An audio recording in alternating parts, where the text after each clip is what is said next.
A mensagem a seguir é uma pregação da Igreja do Nazareno Nova Europa. Esteja conectado conosco pelo tablet ou smartphone e assista nossos cultos online no site inne.com.br. Ouça Nasa Rádio pelo site nasaradio.com.br e acompanhe nossas redes sociais facebook.com/INN Europa e twitter.com/INN Europa. Igreja do Nazareno Nova Europa, mudando a história de sua vida.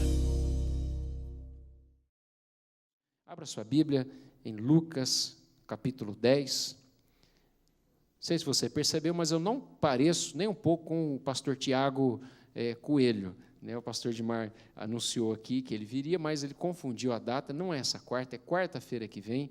Então, quarta, se você veio frustrado, ele olhou para mim e falou, mas pastor, cadê o pastor Tiago? Não chegou. Então, você vai ter que se contentar comigo mesmo aqui, com o pastor Edmar Dias, o pastor Magrinho. Então, eu aqui vou ministrar o seu coração, mas, na verdade, não sou eu. O próprio Deus vai falar com você nessa noite. Eu tenho essa consciência de que é Ele que fala. Amém, gente? Lucas, capítulo 10, você encontrou?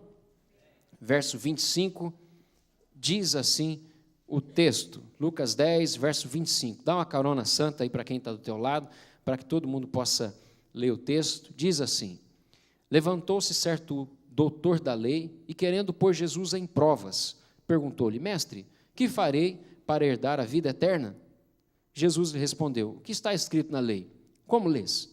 Respondeu-lhe o homem, amarás ao Senhor teu Deus de todo o teu coração, e de toda a tua alma, e de todas as tuas forças, e de todo o teu entendimento, e ao teu próximo como a ti mesmo.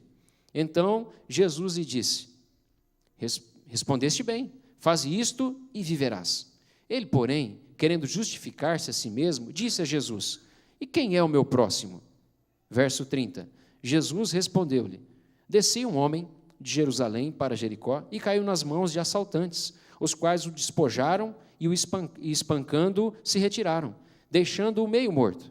Casualmente descia pelo mesmo caminho certo sacerdote, que vendo-o passou de largo. De igual modo também um levita chegou àquele lugar e vendo-o passou de largo. Mas um samaritano, que ia de viagem, chegou perto dele e viu-o e moveu-se de compaixão. Aproximando-se, atou-lhe as feridas, deitando-lhes azeite e vinho, então, pondo-o sobre a sua cavalgadura, levou-o para uma hospedaria e cuidou dele. Partindo no outro dia, tirou 2 denários, deu ao hospedeiro e disse-lhe, cuida dele, e tudo o que mais gastares com ele, eu te pagarei quando voltar. Só até aqui. Eu já falei aqui, já ministrei um pouco sobre esse texto, e eu quero novamente falar um pouquinho sobre esse texto, sobre essa parábola que Jesus conta, respondendo essa pergunta tão importante, a pergunta desse homem, desse doutor da lei, é o que eu farei para herdar a vida eterna? Pergunta importante, não? Pergunta muito importante, uma das melhores perguntas da Bíblia, o que eu farei para herdar a vida eterna? E Jesus responde de uma forma muito peculiar. Jesus conseguiu, numa parábola simples, em poucos versículos, numa história muito simples, Jesus conseguiu resumir toda a Bíblia. Toda a Bíblia. Ele pegou toda a Bíblia e transformou numa mensagem muito simples, muito fácil de entender. Jesus conta o quê? Conta uma parábola que ele diz o quê? Que havia um homem que desceu de Jericó e estava indo para Jerusalém. No meio do caminho, os assaltantes vieram e roubaram tudo dele, espancaram, deixaram ele meio morto à beira do caminho. Passou um sacerdote, olhou para ele, não fez nada, passou direto. Passou um levita, olhou para ele, não fez nada e também passou. Mais um samaritano vem, passa, vê aquele homem caído, pega aquele homem, levanta, coloca ele no seu cavalo, cuida dele, trata as feridas, leva ele para uma hospedaria, para um hotel, um pequeno hotel, uma hospedaria, deixa ele ao cuidado do hospedeiro e diz, pagou a conta dele, diz, eu vou voltar para buscar, eu vou voltar. Isso aqui é o resumo da Bíblia, é o resumo da história humana. Aquele homem caído à beira do caminho é a raça humana. A humanidade caída, a humanidade sem Deus, aonde o diabo veio, despojou o homem, tirou tudo que o homem tinha, que era a autoridade sobre a terra, sobre os animais, sobre todas as coisas, a autoridade essa que Deus deu ao homem, e ele perde essa autoridade, perde esse crédito que o homem tinha, perde a imagem e semelhança de Deus, perde toda a herança, e está lá à beira do caminho caído. E aí passa o sacerdote. O sacerdote, ele simboliza a lei incapaz de salvar o homem. A lei é incapaz de salvar o homem. O levita que passa simboliza os sacrifícios também que são incapazes de salvar a humanidade. Não é com sacrifício de touros, de bois, que podem redimir a humanidade, redimir o homem, redimir o pecado. Nós sabemos disso, não é com sangue de animais que nós somos salvos, é com sangue de Jesus que nós somos salvos. Você podia dizer amém por isso. E aí o texto continua e Jesus continua dizendo, olha, mas veio um homem, um samaritano, e ele passa então à beira do caminho, e ele pega aquele homem e cuida dele. Aquele samaritano representa o próprio Jesus, que cuida, que restaura o homem, que derrama o azeite sobre o homem, que cuida do homem, e aquele azeite significa ou simboliza a unção do Espírito Santo, o próprio Espírito Santo sobre aquele homem, e depois leva ele a uma hospedaria, e a hospedaria simboliza a igreja. Deixa aos cuidados, a um lugar de proteção, que é a igreja. E deixa ao cuidado do hospedeiro, ou aos cuidados do hospedeiro. E o hospedeiro aqui também simboliza a pessoa do Espírito Santo. Jesus diz, olha, quando eu voltar, não vos deixarei órfãos, enviarei o Consolador. Ele vos guiará em todas as coisas, em toda a verdade. Ele convencerá o homem do pecado, da justiça e do juízo. Ele é aquele que vai cuidar da igreja. Hoje nós estamos debaixo dessa graça, debaixo do cuidado do Espírito Santo. O Espírito Santo representa o próprio Jesus aqui, cuidando da igreja. Jesus, quando a gente diz assim, olha, Jesus está no nosso meio, na verdade não é o próprio Jesus, é o Espírito Santo, é o Espírito de Jesus. Porque Jesus, a Bíblia diz, segundo a carta de Paulo aos Romanos e tantos outros textos, diz que Jesus está à destra de Deus Pai e intercede por nós. Mas o texto diz que Jesus, o próprio Jesus, prometeu, eu vou voltar. E quantos aqui estão esperando a volta de Jesus? Ele disse, eu vou voltar. Como disse para aquele homem ferido, olha, eu vou voltar para te buscar. Eu vou voltar para te buscar. Então, no meio desse monte de simbolismos, e a Bíblia é cheia de simbolismos, a Bíblia é cheia de figuras. A Bíblia fala em Hebreus, no capítulo 11, se não me falha a memória, 10, se não me falha a memória, é capítulo 10 mesmo, versículo 1, fala assim que o Antigo Testamento é sombra daquilo que haveria de vir. Que todas as coisas escritas ou histórias, situações que aconteceram com o povo de Israel, situações que Deus mandou construir como o tabernáculo, que também representa a igreja, representa tantas outras coisas, representa os céus, aqui o átrio, a sala do trono, o santíssimo lugar, são representações, são simbolismos, são figuras. A Bíblia diz que o Antigo Testamento é sombra do que haveria de vir. É como uma maquete. Se você já viu, quem aqui já viu uma maquete de um prédio? De um shopping. Sabe maquete? Quando o engenheiro vai e faz um desenho, uma miniatura daquilo que vai ser a construção. Uma miniatura do shopping. A gente está aqui pensando, a igreja, a gente está pensando em fazer uma maquete da nossa igreja, da construção do nosso templo, do nosso projeto. Vai ter uma maquete. E a maquete, ela fala do que vai ser. E se você olhar o Antigo Testamento, você vai ver João, o apóstolo João, escrevendo no capítulo 3 do seu evangelho, diz assim, assim como Moisés levantou a serpente no deserto, e todo aquele que olhava para a serpente era curado, assim também importa que o Filho do Homem seja levantado, e todo aquele que olhar para Jesus seja salvo. Capítulo 3 de João. Você vai encontrar vários simbolismos. Mas eu queria me ater um pouquinho hoje, eu não vou falar sobre a igreja, eu não vou falar sobre a obra de Jesus, essa obra salvadora, resgatadora de Jesus, como foi que Jesus resgatou, de que forma foi. Eu não quero falar muito sobre isso. Nessa noite eu queria falar sobre aquele homem caído que representa eu e você, e o que é que Jesus fez. O que é que Jesus, como Jesus restaurou esse homem, como Jesus curou esse homem, atou-lhe as feridas e depois levou ele à hospedaria e derramou azeite sobre a cabeça dele. Eu queria falar um pouquinho sobre isso aqui e também falar sobre a ação do Espírito Santo, como o hospedeiro, aquele que cuida, aquele que agora você está aos cuidados do Espírito Santo. Há muita confusão nos nossos dias sobre quem é o Espírito Santo. Quem é, o que ele faz, qual é a obra dele. Tem muitas pessoas buscando o Espírito Santo, quase como que lá no texto de Romanos, tateando, tentando encontrar o Espírito Santo em coisas, em pessoas, em situações. Há muita confusão no nosso meio, nos nossos dias, sobre o Espírito Santo. Sobre a obra, sobre a função, sobre o que ele faz, sobre o que ele tem para nos oferecer. Tem muita gente buscando mais os dons do que o próprio Espírito Santo. E aqui, só para você ter uma ideia do que eu estou falando, como que você conhece alguém que é cheio do Espírito Santo? É porque ele põe a mão na cabeça de alguém é curado?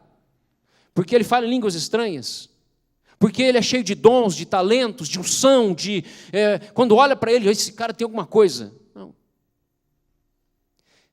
Quando você quer reconhecer alguém que é cheio do Espírito Santo, a Bíblia nos ensina e diz assim, Jesus disse, ele não falará de si mesmo. Alguém cheio do Espírito Santo é vazio de si mesmo. Ele não fala dele, que eu sou, que eu faço, que eu... Não tem orgulho, não tem soberba, não tem prepotência. Ele não é melhor que os outros, pelo contrário, ele é servo.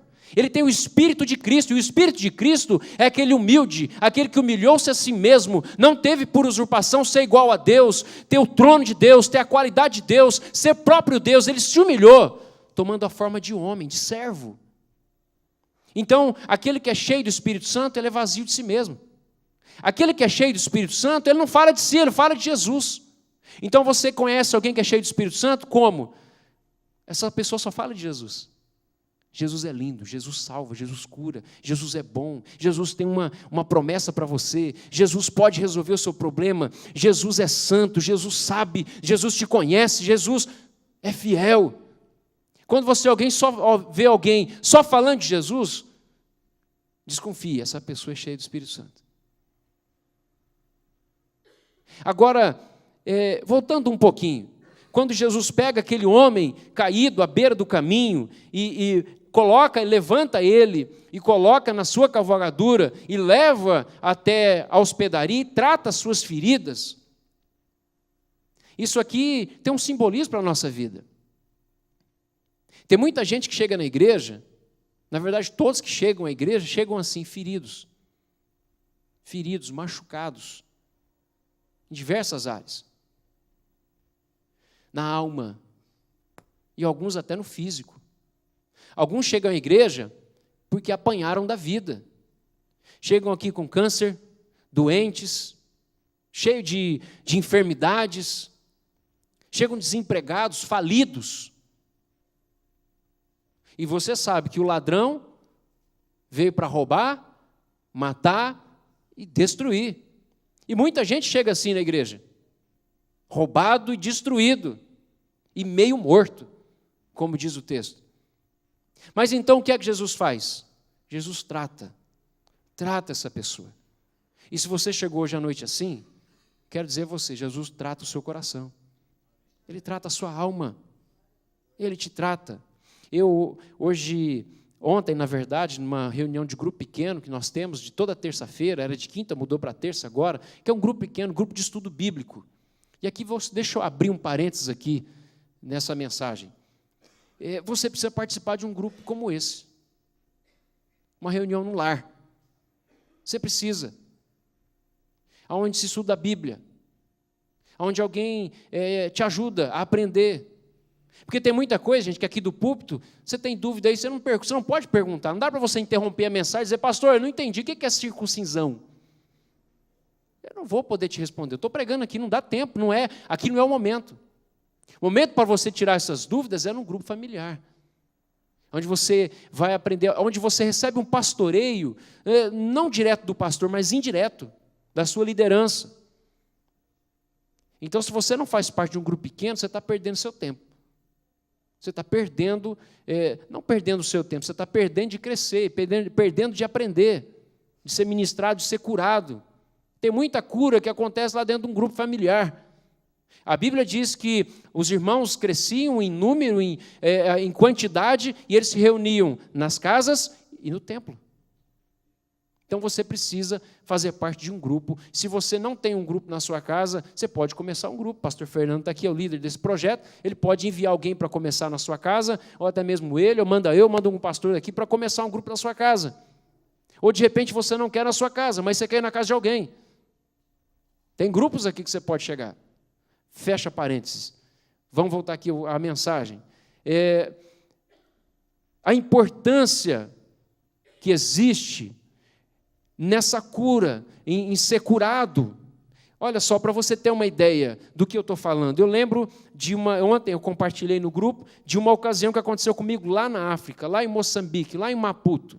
Nós estávamos nos preparando para ministrar num campo de futebol, e o campo de futebol chamava São Paulo, estava cheio de gente, cheio. E nós já preparávamos o campo, o altar ali, o som, a iluminação, já estava anoitecendo. De repente, o pastor Paulo, ele me procurou e disse assim, pastor, o senhor não pode fazer uma oração com o irmão da minha igreja que está doente? Eu falei, posso. Ele mora aqui pertinho. E aí, tá bom, pastor Paulo, peguei o óleo de ungir, coloquei no bolso, eu, Marcelo e o pastor Paulo, nós saímos. E aquele pastor, acho que era mineiro. Se tem Minas lá em Moçambique? Não sei se tem Minas lá em Moçambique. Deve ter Minas lá em Moçambique, não é possível. Ele falou que era pertinho. Gente, eu andei, suei, meia hora, 40 minutos, o negócio não chegava, a casa não chegava, a rua não chegava, e entra a rua e sai rua, e vai, e anda, e vai, e vai. Ainda bem que era plano. Mas eu sei que eu andei, foi escurecendo, eu andando, e ele é pertinho. Eu falei, meu Deus. E o que aconteceu? Nessa caminhada, nós passamos na frente de um bar. E um bêbado saiu do bar e começou a andar atrás da gente. Começou a perseguir a gente. O Marcelo parou para conversar com ele. E o pastor falou para mim, pastor, vamos embora, porque até chegar lá, orar e voltar, já acabou o negócio lá, a cruzada. Eu falei, então tá bom. E eu achei bom, é longe o lugar. E o Marcelo ficou conversando com ele, o Marcelo não conseguiu convencer ele, e veio atrás da gente, e o bêbado atrás da gente. E a gente andava e o bêbado atrás da gente. E ele foi ficando para trás, porque ele queria correr, mas não conseguia, quase caía, cambaleando, e bêbado. E a gente chegou no lugar. E estávamos lá orando, ministrando aquele homem que estava doente. E logo depois da oração, quando eu olho para trás, me assustei, porque era o bêbado que estava lá, atrás de mim. Eu falei, ele veio mesmo. Como é que ele achou a gente aqui? Porque era assim, entrava a rua, saía a rua. É quase como aqui em Campinas, assim, as ruas, os bairros. Sabe aquela coisa desorganizada, que não é certinha, tudo assim, entra aqui, vai para lá, desse jeito. E ele não sei como ele chegou lá, só sei que ele chegou. E quando ele chegou, ele veio direto para mim, fala assim, olha, e bêbado, e falando, eu preciso de oração, e não sei o quê, e falando daquele jeito, aqui o português de Portugal, né, lá em Moçambique eles falam, e aí eu entendi mais ou menos, eu olhei para ele e falei, Deus, o que esse homem precisa? Que em primeiro momento eu olhei e falei, esse cara está endemoniado. Eu podia pôr a mão na cabeça dele, orar e expulsar o demônio. Mas isso aqui é meio complicado. Eu até compartilhava com o Jean, com o Mateus esses dias, porque às vezes nós expulsamos o demônio de alguém e a Bíblia diz que volta 7 vezes pior. Então ali é como se Deus tivesse o Espírito Santo ali me conduzindo, dizendo o seguinte, olha, peraí, não é assim, ouve o menino. E eu comecei a questionar ele, o que acontece com você? E ele, pastor, porque eu fui abandonado pelo meu pai. Eu disse, há quanto tempo? Eu era muito menino, não lembro, nem conhecia o meu pai. E ele começou a falar, e eu falei, então ele precisa perdoar o pai dele. E eu disse assim, vem cá, você quer ser curado, você quer ser liberto? Ele disse, eu quero. Eu falei, então é o seguinte, você precisa perdoar o seu pai. Mas eu não consigo. Eu falei, se você não conseguir perdoar o seu pai, Deus também não consegue te perdoar. Porque está assim, a Bíblia diz isso. Se você não perdoa o seu irmão, como é que Deus vai te perdoar? Ele não te perdoa. E aí, ele falou assim, tá bom, pastor, mas eu não consigo. Eu falei, então, vem cá, eu te ajudo, vamos fazer uma oração. E ele começou a orar, e eu disse, perdoa o seu pai. Ele foi repetindo, ele disse que perdoava, e começou a chorar, e chorar. E aí, depois, no meio da oração, eu já fui fazendo a oração de confissão, de entrega, para ele entregar a sua vida para Jesus. E aí eu fui falar do nome de Jesus, ele não conseguia falar Jesus, ele ficava e não saía Jesus. Eu falei, tem alguma coisa errada aqui. E aí foi quando eu falei, fala Jesus. E ele não conseguia falar. Foi nesse momento que eu coloquei a mão na cabeça dele. E aí como diz o pastor Antônio Marcos, o sapão pulou. Né? O demônio manifestou. Mas foi uma oração simples, gente. Uma oração simples. Aquele demônio foi embora. E instantaneamente a bebedeira daquele homem acabou. O bafo de pinga acabou. Aquele homem ficou curado na minha frente. Ele começou a falar totalmente diferente. Era um outro homem. Eu dizia, até o efeito da bebida foi embora. E aquele homem aceitou Jesus. E eu disse para ele, olha, André é o nome dele. Eu disse, André, Deus é tão bom e Ele te ama tanto, que vou te falar uma coisa, Deus Ele mandou um pai para você. Ele disse, pai, pastor? Ele falou, um pai. E eu disse, apontei para o pastor Paulo, eu disse, olha aqui o seu pai, o pastor Paulo. Deus vai usar a vida dele para ser o seu pai. A partir de hoje ele é o seu pai. Aquele homem, eles se abraçaram e choraram, era um choro da alma. Era um choro lá de dentro. E naquele dia, aquele homem foi salvo e liberto. Ele tinha uma bolinha de sinuca, número 8, até hoje lá ainda, né, amor? Eu guardei na minha gaveta, eu trouxe ela. Ele disse, pastor, a única coisa que eu tenho para te dar de presente. Eu disse, tá bom, eu peguei aquela bolinha de sinuca e trouxe e disse assim, todas as vezes que eu ver essa bolinha, André, eu vou orar por você, para Deus te abençoar. Mas por que eu estou dizendo tudo isso aqui? Porque havia uma ferida na alma dele, havia uma enfermidade na alma dele. E antes de ser liberto das garras de Satanás, ele precisava ser curado. Será que você não chegou aqui hoje à noite, nessa condição? Que Jesus precisa tratar a sua alma? Que você precisa liberar perdão para alguém? Ou precisa pedir perdão para alguém? Querido, olha, a Bíblia é muito clara.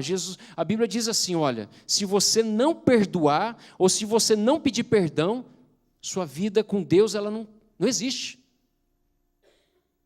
O texto diz lá em Pedro, maridos, vivei com entendimento com as vossas esposas. Senão, as suas orações são cerradas, cessadas, não passa do teto. Você pode orar o que for, você pode dar oferta, você pode dizimar, você pode fazer o que for, a sua oração não chega a Deus. E aqui não vale só para o marido, é uma lei espiritual, é esposa e marido. Viver com entendimento, o que é? Você não pode ficar 1 semana, 2 semanas sem falar com sua esposa ou com seu marido. Que negócio é esse? E você acha que você vai estar orando e vai estar tudo bem? Não está tudo bem. Se você não fala com seu pai, se você não fala com seu irmão, com a sua irmã, com o seu filho, com o seu tio, com a sua tia, está tudo bem? Está tudo bem não. Se alguém tem alguma coisa contra você, sabe o que diz o texto dos Evangelhos, capítulo 5 de Mateus? Jesus disse assim, se você vier trazer a sua oferta de sacrifício no altar do Senhor, e você se lembrar que alguém tem alguma coisa contra você, ou você tem alguma coisa contra alguém, vem, traz a oferta, deposita aos pés dos apóstolos, vai, resolve com teu irmão, e depois de resolver você vem, pega a oferta, agora você pode oferecer. É assim que diz o texto. Nem a sua oferta Deus recebe. Então, está vendo como é importante você ser curado, você ser tratado? Mas louvado seja o Senhor, que te trouxe hoje à noite aqui, e talvez você que está assistindo pela internet, Deus quer tratar você, Deus quer curar você. E é o próprio Jesus que faz isso, é Ele que ata as feridas, é Ele que dá a condição de perdoar. Aí você pode dizer, pastor, mas eu não consigo perdoar. O que foi feito contra mim foi muito forte, foi muito pesado, eu fui rejeitado, eu fui humilhado. Meu pai me deixou quando eu era bebê, como o André. Eu fui traído. Minha esposa me traiu, meu marido me traiu, como que eu posso perdoar? Você não pode mesmo. Você não consegue mesmo. É por isso que você precisa da ajuda de Jesus. É Ele que te ajuda a perdoar. Não sei se você lembra, mas faz um tempo já, alguns anos atrás, lá em Indaiatuba, um assalto à mão armada, e um moço estava voltando do trabalho, da faculdade, alguma coisa assim, foi assassinado brutalmente e depois foi roubado, sua moto foi levada. E aquele moço era filho de um pastor. E aquele pastor, logo depois de alguns dias, aquele moço que assassinou aquele bandido foi capturado, foi preso, foi reconhecido e estava lá agora na delegacia, acusado de ter matado aquele menino. Aquele pastor vai até a delegacia, sabe onde ele está, e vai até a delegacia.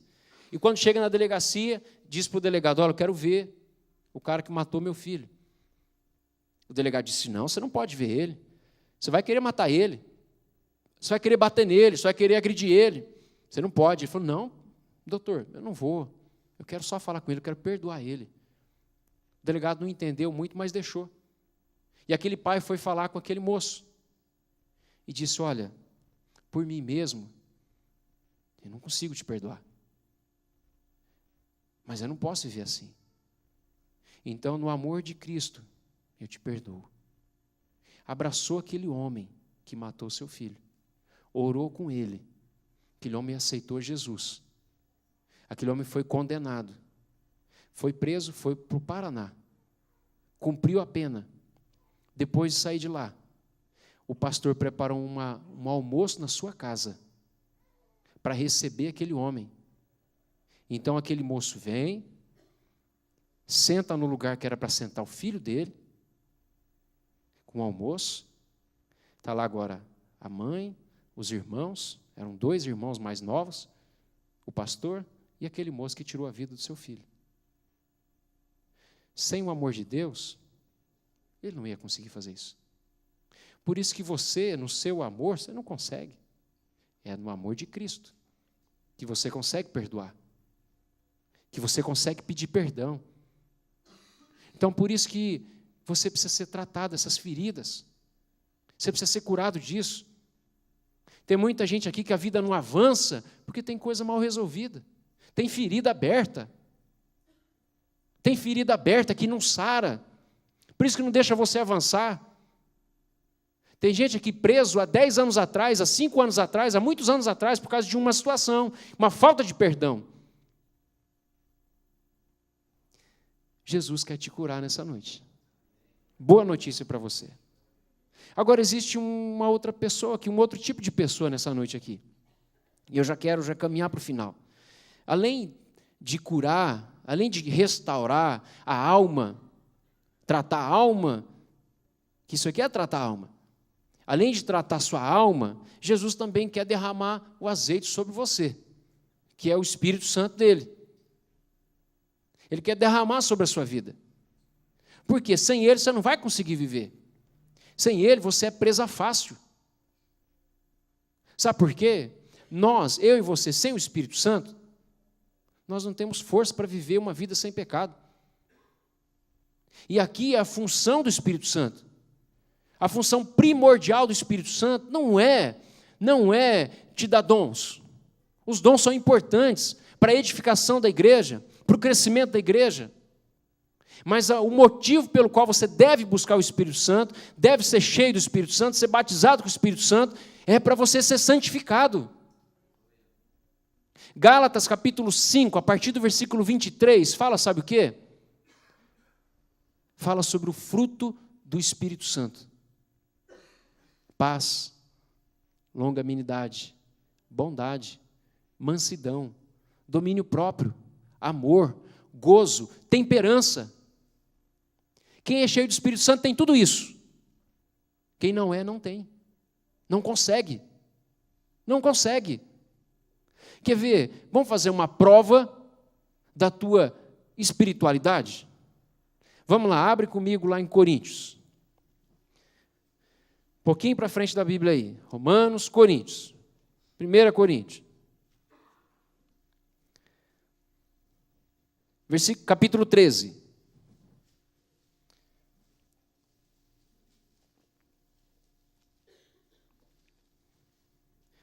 É você que vai se julgar nessa noite.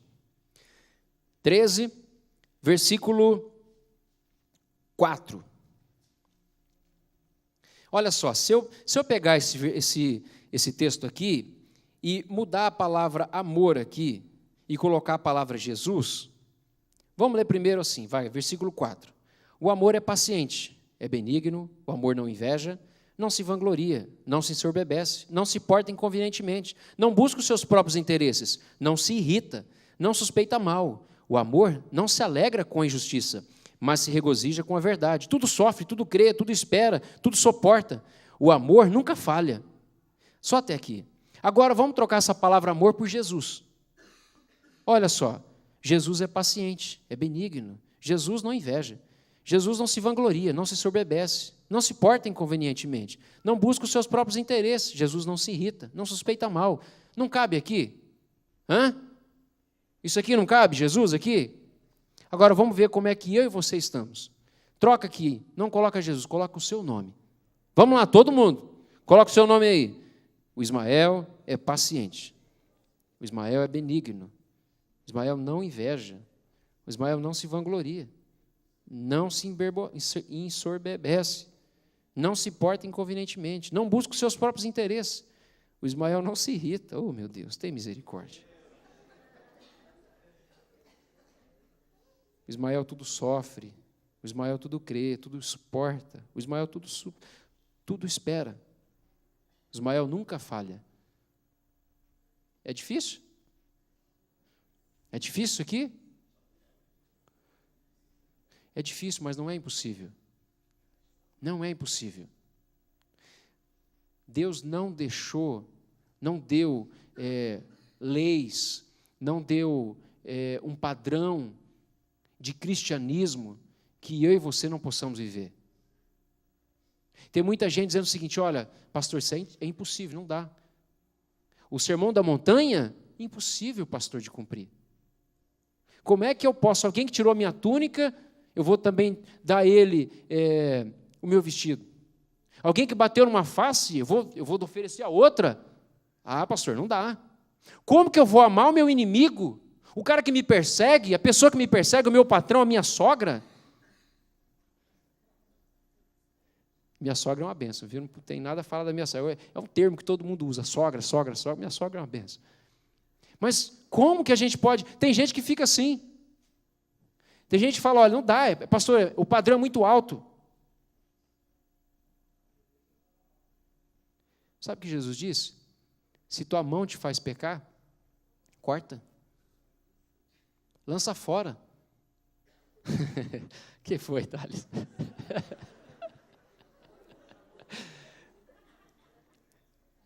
Se teu olho te faz pecar, arranca, com a faca, arranca fora seu olho.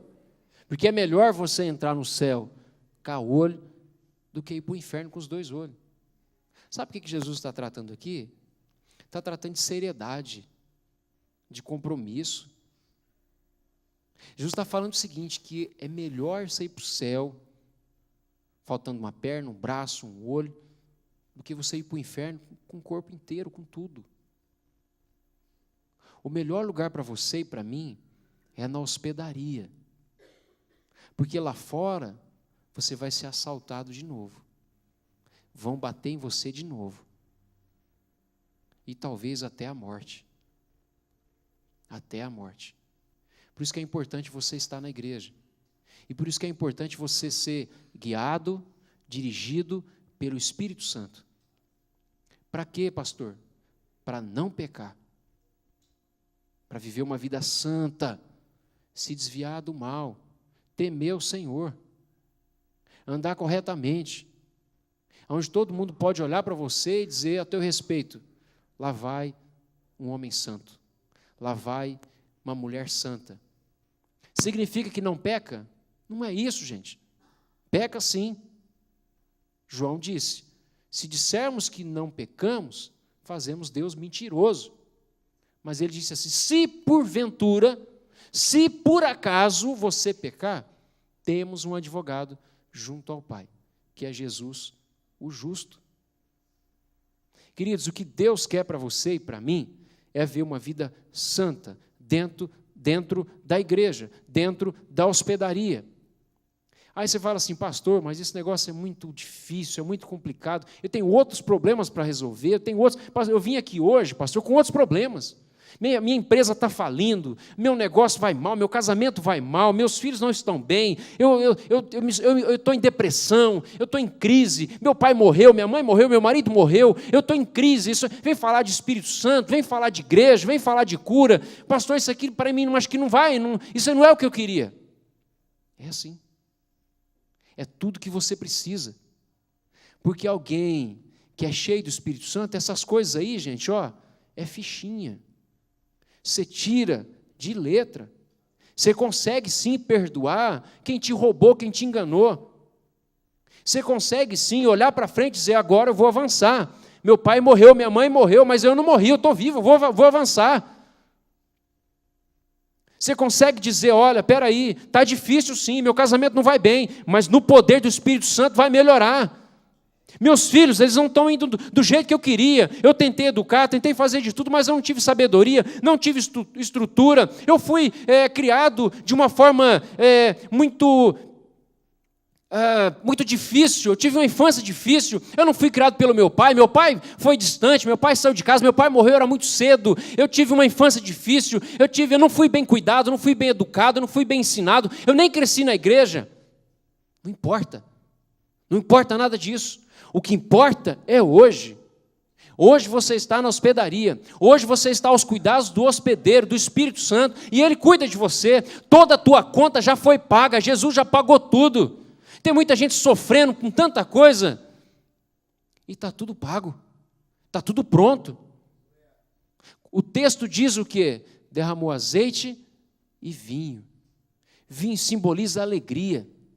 A alegria da salvação. A alegria de ter o teu nome escrito no livro da vida. A alegria de pertencer a Deus, de ser filho.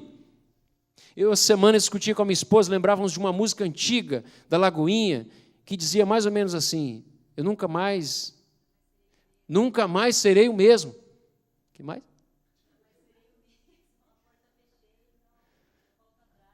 Eu nunca mais serei o mesmo. A porta fechei, não volto atrás. Acabou, eu sou nova criatura, eu sou filho. Você precisa erguer a tua cabeça. Você precisa entender, o Espírito Santo é com você, Ele te ajuda. Ele vai te ajudar a passar por cima disso, por isso. Mas você precisa buscar Ele. Então, nessa noite, eu queria fechar aqui e dizer o seguinte, para 2 tipos de pessoa aqui. Uma pessoa que precisa ser curada na alma, que não consegue, que precisa ser curada. Você chegou aqui hoje e disse, pastor, eu sou essa pessoa caída à beira do caminho. Mas esse Jesus aí que o senhor está falando, se Ele levanta, eu quero ser levantada por Ele hoje. Então você veio ao lugar certo, no ponto certo, no momento certo, porque Ele está passando hoje aqui para te levantar e te curar. E talvez você chegou aqui hoje também, sua vida, você está na igreja, mas está meio perdido. Não sabe para onde vai, não sabe o que faz, não sabe, sua vida não tem muito sentido. O Espírito Santo de Deus está aqui para ungir a sua vida, colocar no trilho, direção certa, arrumar a tua história, começar a partir de hoje, semear coisas que vão ser frutíferas na sua vida. Coisa que Deus vai trazer para você. Tem muita gente hoje colhendo coisa que... Por quê? Vivendo sem o Espírito, sem a direção do Espírito Santo, sabe o que a gente faz? Muita burrada, até mesmo dentro da igreja. É na vida financeira, é nos relacionamentos. Dentro da igreja ainda não consegue viver uma vida abundante. Mas com a unção do Espírito Santo, tua vida vai mudar. Amém?